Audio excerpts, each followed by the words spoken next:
मैं हूं तला भारती। आप देख रहे हैं आज शहर में समाचार। हजारों की भीड़, युवाओं में गजब का उल्लास, हर तरफ चौधरी चरण सिंह जिंदाबाद के नारे।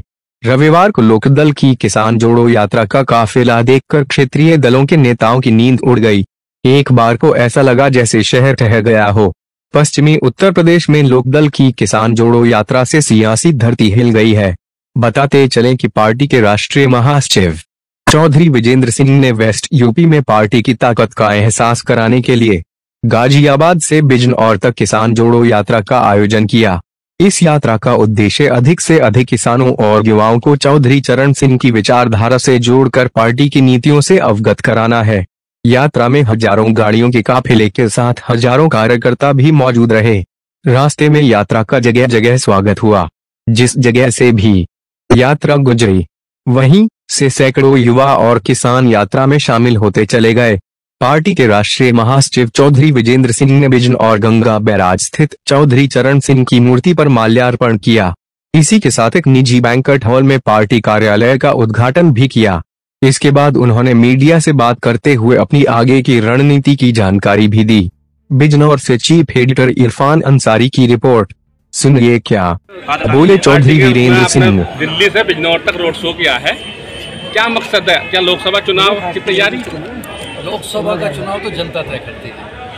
हमारी तो जो एक किसान जोड़ो यात्रा थी, किसानों को एक मंच पर लाने का उद्देश्य था।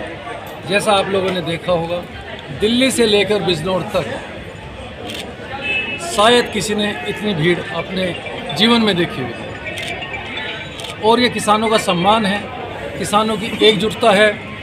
और किसान जब ठान लेता है, क्या खेत हो या खलियान हो या दिल्ली हो या लखनऊ हो, वो जो चाहता है वो कर सकता है। अच्छा विजेंद्र जी, 2024 में लोकसभा के चुनाव हैं, किसान को जोड़ने के साथ साथ ऐसी क्या रणनीति होगी और समाज के लोग भी जोड़े बिजनौर से? देखिए, किसान इस समय ठगा महसूस कर रहा है। आज अगर आप देखें, स्पेशली पश्चिम उत्तर प्रदेश में 70% किसान हैं। गन्ने की समस्या है, एमएसपी लागू नहीं है, एमएसपी का कानून पूरी तरह लागू नहीं है। आप गन्ना पैदा करते हो, बैंक से ऋण लेते हो, गन्ना मिल में डाल देते हो और आपको ये नहीं मालूम होता कि आपको उसका पैसा कब मिलेगा। और जितने भी किसान के युवा हैं, बच्चे हैं, आने वाली जो नई जनरेशन है, वो कुछ आगे बढ़ना चाहती है, तो उनके पास संसाधनों की कमी है। अगर वो आज ट्रैक्टर बाज़ार से खरीदना चाहे, आप सब लोगों को मालूम होगा कि इस समय किसानी बहुत छोटी बच गई है। 5 बीघे 10 बीघे के खाली खेत बचे हुए हैं। और जब युवा किसान ट्रैक्टर लेने जाता है तो उस समय उसके माँ बाप, उसके बुजुर्गों, उसके बाप दादाओं की ज़मीन गिरवी रखने के लिए कहा जाता है। तो ये कहाँ का न्याय है, कहाँ का इंसाफ है? जब आप 1 करोड़ 2 करोड़ 5 करोड़ की गाड़ी लेने जाओ तो उस पर तो हायर परचेज चढ़ा देते हो, और जब ट्रैक्टर लेने जाते हो तो हमारे माँ बाप की जो पुरखों की जो ज़मीन दी हुई है उसको गिरवी रख लेते हो। तो हमारा ये कहना है और मानना है कि अगर हम लोग ट्रैक्टर ले रहे हैं तो गाड़ी की तरह उस पर भी उसी तरीके से लोन दिया जाए। और अगर किसान ट्रैक्टर की किस्त नहीं जमा कर पाता तो अपने ट्रैक्टर ले जाए। आरएलडी राष्ट्रीय लोकदल और आपकी लोकदल में क्या अंतर? लोग कंफ्यूज हैं अभी। आप इसका जो भेद है वो कैसे खुलेगा? देखिए, ये चौधरी चरण सिंह जी की पार्टी है। चौधरी चरण सिंह जी इसके संस्थापक थे। उन्हीं का डंडा झंडा उठा के हम लोग सब लोगों के बीच में हैं। देखिए, आज की डेट में ऐसा कोई भी इंसान नहीं जो एक दूसरे को पहचान ना सकता हो। हम यहाँ पर एक दूसरे पर आरोप प्रत्यारोप की राजनीति करने नहीं है।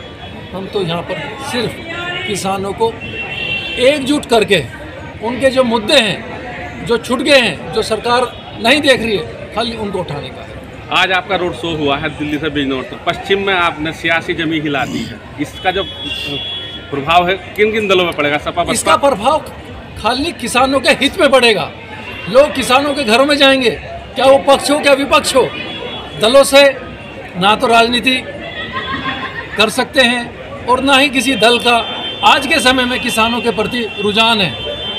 क्या आप आने वाले चुनाव में निष्पक्ष लड़ेंगे या किसी के साथ? अगर जैसा जनता कहेगी, जैसे मजदूर, किसान, युवा वर्ग कहेंगे, जो उनका फैसला होगा वो सर्वोपरि अपना मुकाबला किस पार्टी से समझते हैं? हमारा मुकाबला किसी पार्टी से नहीं। आपने देखा, शायद आप सब लोग गवाह होंगे, यहाँ LIU की रिपोर्ट, IB की रिपोर्ट, मीडिया बंधुओं की रिपोर्ट, दिल्ली से बिजनौर तक आज तक शायद मेरे आपके जीवन में इतना बड़ा किसान समूह एक साथ नहीं आया होगा। अच्छा, आज आपके रोड शो को देखकर लगता है कई नेताओं की नींद उड़ गई होगी। नींद तो सभी की उड़ गई है, लेकिन किसान चैन से सोएगा। भैया जी, 2024 में किसानों के अलावा कौन सा बड़ा मुद्दा आपके लिए अहम है? युवा रोजगार, कुटीर उद्योग। अगर देखिए, हम लोग गांव समाज से हैं, छोटे कस्बों से हैं, हम पूंजीपति नहीं हैं, हम छोटे उद्योग लगा सकते हैं। जैसे हमारे यहाँ चिन्नी होती है तो खांडसरी का व्यापार कर सकते हैं, उसमें सब्सिडी मिलनी चाहिए। कौन सा कुटीर उद्योग लगा रहे हैं? सरकार की जो योजना है किसानों के प्रति नहीं